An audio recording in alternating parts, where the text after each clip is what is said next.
Everyone, কি অবস্থা তোমাদের সবার? আশা করি তোমরা সবাই ভালো আছো এবং তোমরা অনেকেই জানতে চাইছিলা যে ভাইয়া আমার আসলে ঢাকা বিশ্ববিদ্যালয়ে চান্স হয়েছে, আমি কি আসলে ফার্স্ট ইয়ার থেকে হলে থাকতে পারবো কিনা?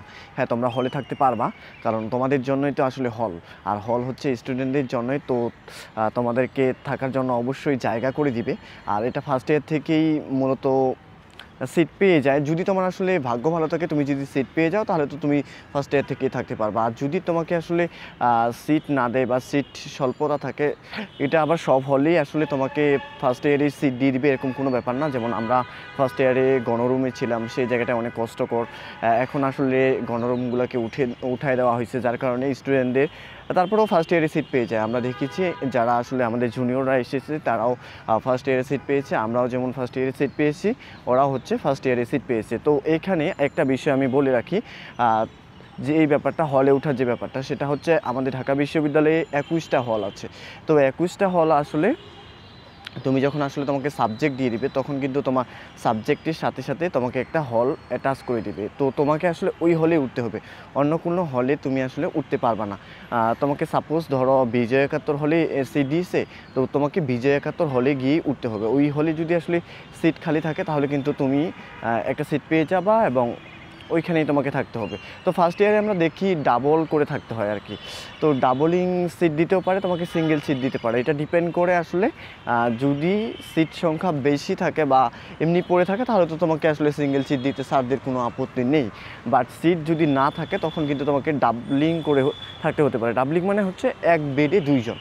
তো এটা সবাই করে, আমি যখন ফার্স্ট ইয়ারে ছিলাম আমিও করছিলাম। আমাদের সময় আরও অবস্থা ভয়াবহ ছিল, আমাদেরকে আসলে গণরুমে থাকতে হতো। একটা ছোট্ট রুম ছিল, ওইখানে প্রায় 15-20 জনের মতো আমরা থাকতাম, আরও বেশি থাকে। আমরাও ছিলাম, বাট নাম্বারটা আমার আসলে মনে নেই। তো তোমরা যারা বলছিলা যে ফার্স্ট ইয়ারে কি আসলে তোমরা হলে থাকতে পারবা কি না, হ্যাঁ, তোমরা হলে থাকতে পারবা।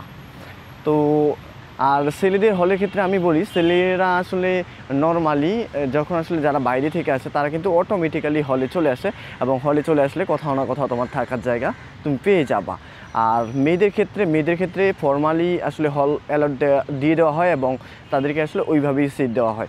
তো এটা কিন্তু তোমার মাথা ব্যথা না, এটা হচ্ছে প্রশাসন থেকেই তোমাকে হল অ্যালটমেন্ট দিবে। তোমার এখানে টেনশন করার দরকার নেই। তুমি সিট পেলে তুমি আসলে হলে উঠে যাবা। আর হলে ওঠার সুবিধা হচ্ছে তুমি সহজে আসলে তোমার ক্লাসরুমগুলোতে এখান থেকে যেতে পারবা, এটাই হচ্ছে সবচেয়ে বড় সুবিধা। আর হলে কিছু ফ্রেন্ড থাকে, আর প্রত্যেকটা স্টুডেন্ট, ঢাকা বিশ্ববিদ্যালয়ের প্রত্যেকটা স্টুডেন্ট কোনো না কোনো হলের সাথে অ্যাটাচ, মানে তোমার আসলে ভর্তির কার্যক্রম থেকে শুরু করে সব কিছু হলের সাথে জড়িত থাকবে। আর হলের সাথে জড়িত, ডিপার্টমেন্টের সাথে জড়িত, এই ব্যাপারগুলো কিন্তু একেবারে ইন্টার রিলেটেড।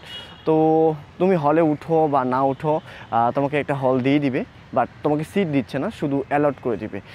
যেটা হচ্ছে তোমরা যখন আসলে সাবজেক্ট পেয়ে যাবা তখন হচ্ছে তোমাদের ওইখানে লগ ইন করলে তোমাদের আইডিতে, তখনই তোমরা দেখতে পাবা যে তোমাদের আসলে হল কোনটা। তো এটাই ছিল হলের ব্যাপারে। যারা ভাবছিলে যে ফার্স্ট ইয়ার থেকে হলে উঠতে পারবা কি না, তাদের জন্য তোমরা ফার্স্ট ইয়ার থেকে হলে উঠতে পারতেছো। আর এটা সব সময় হয়ে থাকে, সিট ফাঁকা থাকলে তোমাকে সিঙ্গেল বেডও দিতে পারে, তোমাকে ডাবলিং করে থাকতেও হতে পারে। কিন্তু যারা আসলে বাইরে থেকে আসে ছেলেরা, তারা নর্মালি হলে উঠে যায় এবং কোনো না কোনো জায়গায় তারা সিট পেয়েই যায়।